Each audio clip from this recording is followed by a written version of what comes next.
საუკეთესო მეგობრის გარდაცვალება მარტივი რომ არ იქნებოდა, ეს ყოველთვის ვიცოდე. ახლა ჯერ კიდევ ვერ ვიჯერებ ნოდო რომ აღარ მყავს ჩემი აღმზრდელი და მესაიდუმლე. ვერ ვიჯერებ რომ მას ასე ვხატავ. ბევრი მიკომენტარებდა ვიდეოებს რატომ არდებს ადგაქრიო. სამწუხაროდ აი ასე დაუბრუნდი და მიწევს მოგიყვეთ რომ დავკარგე ჩემთვის ძალიან ძვირფასი ადამიანი. ამისთვის მზად არ ვიყავი საერთოდ. ექიმებთან თვეობით სიარულის შემდეგ მისი მუცლის ტკივილის მიზეზის ძიებაში მოულოდნელად გავიგეთ რომ ნოდარი პაპას სიმსივნის ბოლო სტადია ჰქონდა. მისთვის პირდაპირ ვერ შევძელი იმის თქმა რომ თვეების სიცოცხლე ჰქონდა დარჩენილი და ვერ წარმოიდგენთ რამდენად მძიმე იყო იმის მოსმენა რომ იმედი ჰქონდა გამოკეთების, როგორ გეგმავდა რაღაცებს. მთელი ეს პერიოდი როცა ვხედავდი რომ მისი მდგომარეობა ყოველდღიურად უარესდებოდა ჩემთვის ძალიან მძიმე იყო. წარმომიდგენია რამდენად მძიმე იყო მისთვის. გარდაცვალებამდე 3 კვირით ადრე აცრემლებულმა მითხრა გული მწყდება შენთან მეტი დრო რომ ვერ გავატარეო. მეც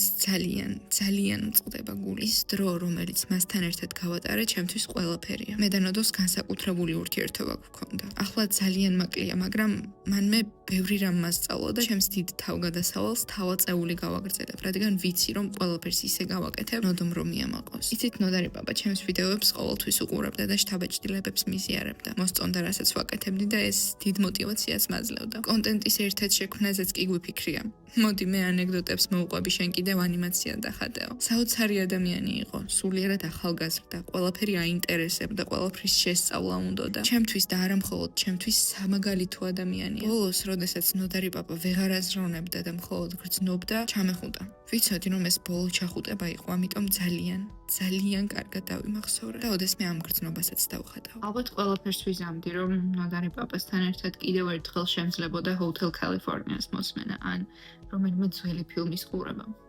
ახლა ამას მის გარეშე ვაკეთებ, მაგრამ ყოველთვის გრძნობ, რომ ჩემთან არის. ყოველთვის.